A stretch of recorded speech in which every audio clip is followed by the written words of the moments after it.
She was very small and just happily lying on the bed while I wrote with pen and paper as we did back then.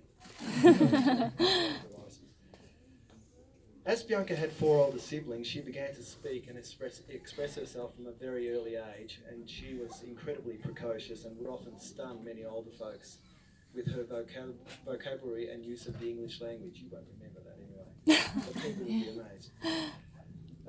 She was also an incredible reader as well, and my brother Ray informs me that when she was around 9 years old, she read Watership Down about 100 times. I don't know if that's consecutive readings, but it was a story that obviously enthralled her, and it makes me really happy because I think I gave her the book. Unless, I don't know if that's true, but I can't remember. Take the credit. Do it.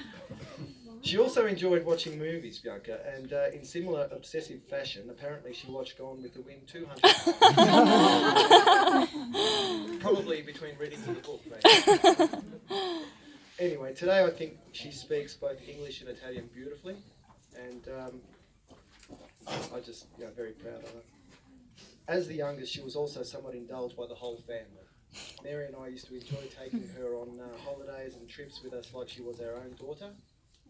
And it was like parenthood training for us, wasn't it, Mary? That was good. Parenthood training program.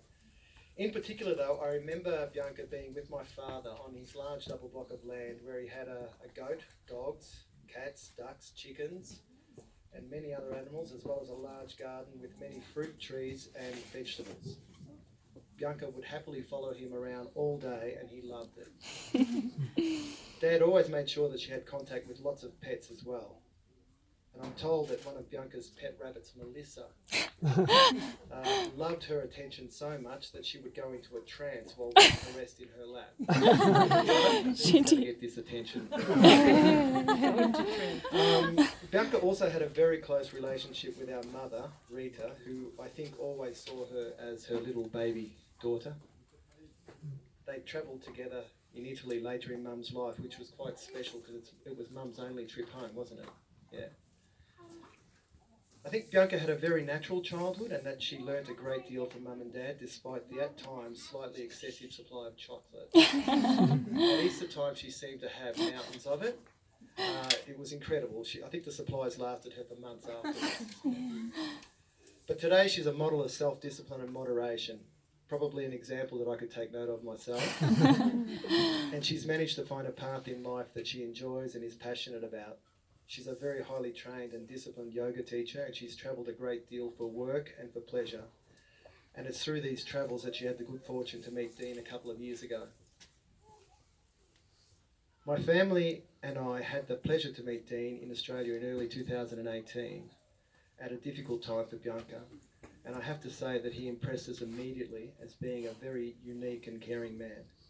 He came to Melbourne to visit for 3 weeks and stayed for 6 months supporting my sister while she was ill.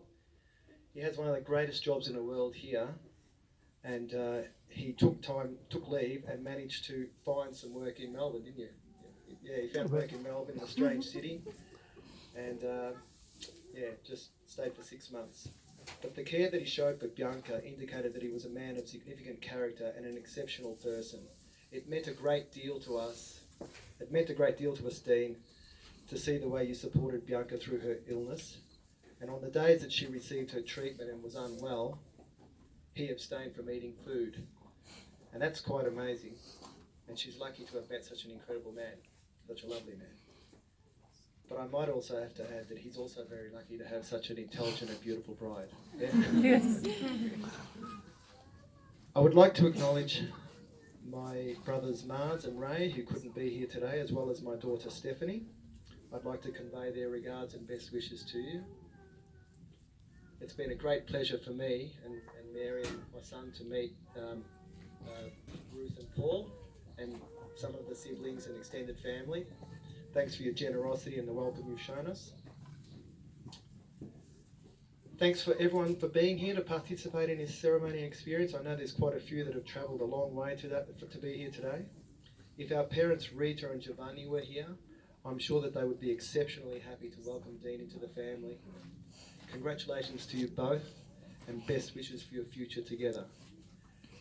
Now, normally in a situation like this, someone like me would love to have a glass of sparkling wine or something like that. So that's my glass. And I want to offer a toast. I just want to say to Bianca and Dean, here's to every